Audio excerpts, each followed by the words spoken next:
एक छोटे से गांव में एक सफल व्यापारी रहता था। उसकी बड़ी सी दुकान थी और आमदनी गांव में सबसे ज्यादा। लोग उससे अच्छे से बात करते और वह मदद भी करता। दिन रात मेहनत करता और पूजा पाठ भी उसके दिन का हिस्सा था। वह गांव का सबसे अमीर था। लोग उसकी बहुत इज्जत करते। वह लोगों की मदद करता था, पर उसकी एक बुरी आदत थी। वह जल्दी गुस्सा हो जाता। गुस्से में वह लोगों से बुरा बोल देता और कई लोग उससे नाराज रहते। जब वह मनाने जाता और लोग मानते नहीं तो उसका गुस्सा बढ़ जाता। फिर वह और बुरा बोल देता, बाद में पछताता। एक दिन गांव में एक ज्ञानी संत आए। कुछ ही दिनों में उनके ज्ञान की चर्चा दूर दूर फैल गई। यह बात व्यापारी तक पहुंची।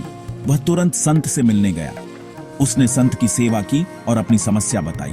तुम बहुत सारे कागज के टुकड़े लो और पूरे गांव में फैलाओ। व्यापारी ने बिना सोचे समझे वे कागज पूरे गांव में फैला दिए। दिन भर छोटे छोटे कागज के टुकड़े हर जगह बिखरे रहे। अब व्यापारी फिर संत के पास गया। तुम्हारी समस्या का समाधान मिल गया है। अभी तुम एक काम करो। संत बोले, उन सभी कागज के टुकड़ों को इकट्ठा करके ले आओ। व्यापारी बिना देर के कागज इकट्ठा करने गया, लेकिन हवा चलती, पैरों तले और भी टुकड़े उड़ते गए। घंटों बाद भी उसने देखा कि काम असंभव है। वह दौड़कर संत के पास गया और रोया। आपने काम दिया पर यह असंभव है।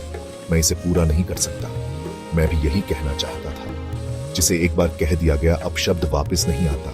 संत बोले, इसलिए सोच समझकर बोलो। संत के शब्दों से व्यापारी की आंखें खुल गईं। अब वह गुस्से में कुछ कहने से पहले कागज का उदाहरण याद रखता।